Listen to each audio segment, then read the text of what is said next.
This right here is a series that I don't know if anybody's really ready for.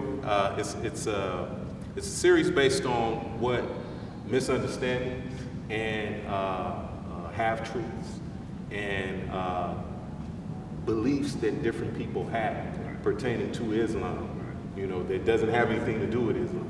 So the reason that I wanted to get you here to go ahead, you know, I know you flew in and everything, and I appreciate you being here. So the reason that I wanted to get you here is because when I'm talking to people, Christians, Jews, or Buddhists, or whatever, they have their views, all right, as far as what we are as Muslims. So my question to you is, I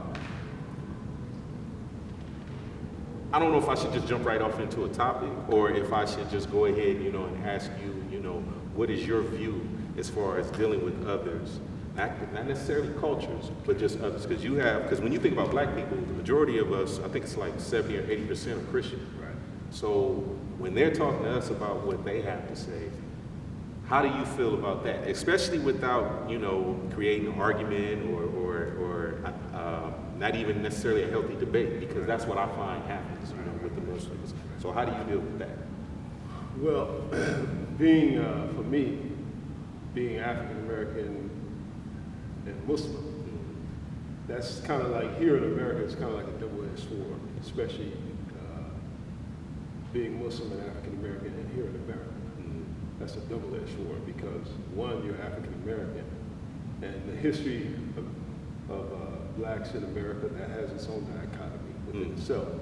And then being Muslim, that's another dichotomy.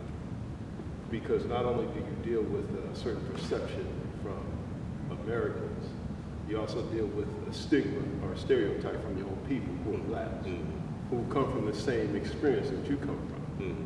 So now you're dealing with a perception from your own people, being Muslim, that went through the same experience, that their view from Americans or whoever in the world. So now here you have two groups of people, African American Christians, African American Muslims, but yet the African American Christians are looking at the African American Muslims like, hey, you over there, we over here. Right. So this is something that, as an African American Muslim, we have to deal with. You have to deal with the views of how the world looks at us, and from your own people, some of your own relatives. So that's a unique experience within itself, to have to deal with that. So you think it's more just like a thing when we go over their house, don't eat pork, and that's it? Or are you saying more of a standpoint where we should engage them and be like, no, this is what it is? Or should we just sit back and let them believe whatever it is that they believe? Well, so, you know, one is you dealing with your blood relatives, one. And so it's a new experience for them, because a lot of times, you know, as Christians, like you said, most African Americans in America are Christian. They come from Christian backgrounds. That is a reality, that's a fact. And so for those who have come up in Muslim, and see, I was raised in the Nation of Islam. For most African Americans who are Muslim in America, that was the door of their experience, coming through the Nation of Islam, most of them. And so I was raised through that experience in the Nation of Islam. Are you still part of the nation now? I am transitioned into and evolved into what you would call a complete universal Muslim, but that is still my experience. It's still your foundation. It's still my foundation. Okay, so let me ask you this. You said a complete universal. Yes, sir. Okay, what is that? What does that entail? Well, what that entails is when you send a child to school, they go through grade school. You know, they go from grade school, elementary school, middle school, high school, and they go to what you would call a university. All right. And that's a higher level of thinking and understanding on a worldly view. That's what it should be. That's the intent. And so, as religious people, we want to go through that same experience. We want to go through a process of whatever your experience is through religion. You want to go through an evolvement, because that's all religion is an evolvement to get you to a universal understanding. So when you say an evolvement, are you speaking that, okay, because the Quran is the Quran, yes, right? Sir. All right, so a universal evolution. Yes. Now, so when I think of that, I think that we transcend somewhere else. Okay. period, above whatever it is that's already here. Right. Is that what you're saying, or are you saying that basically what we do is spiritually, we're able to raise ourselves? You know, kind of how they say the scholars are. Okay. So are you saying like that? Like, what do you mean? Okay. So, for example, in our religion, al-Islam, there is no clergy per se. So there is no what you would say, even though we have titles as imams, but there is no clergy in our religion. Like Christians, they have clergy. They have levels of.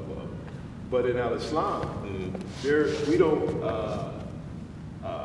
necessarily have a clergy per se, where any knowledgeable person who sincerely learns the religion as a Muslim, male, or even a sister, once they know and understand the religion and apply it in its proper intent, they're qualified to do any religious duty. It doesn't matter what it is.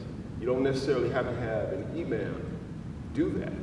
So anybody can go up there and give the lecture, well, the speech or the sermon, but we call it khutbah. Yes, sir. So anybody can go up there. Anybody can do that. But now there's processes that the community or whoever has to elect or select that person, and they know who that person is, and they trust a certain level of trust that the community has to have within that person, whoever they select. But if they're knowledgeable, qualify themselves within the community, knowledgeable of the community, speak the language of the community, they're qualified. But like I said, there's a process. The community has to select and elect them. Well, isn't that kind of like what you said about the clergy and everything like that? Like, because if the community has to pick this person, Right. then they're still being. But there's you know, still a separation. There's still a separation All right. with clergy and the laity. All right. There's a separation. There's a clear distinction where in certain religious groups, only qualified clergy can perform certain rites. Al-Islam, that's not the case. Any person who is qualified, if there's brothers, say some brothers coming to the masala of the masjid. Explain masala. So the masala is just or the masjid is just a place of prayer where the believers gather and pray, you know.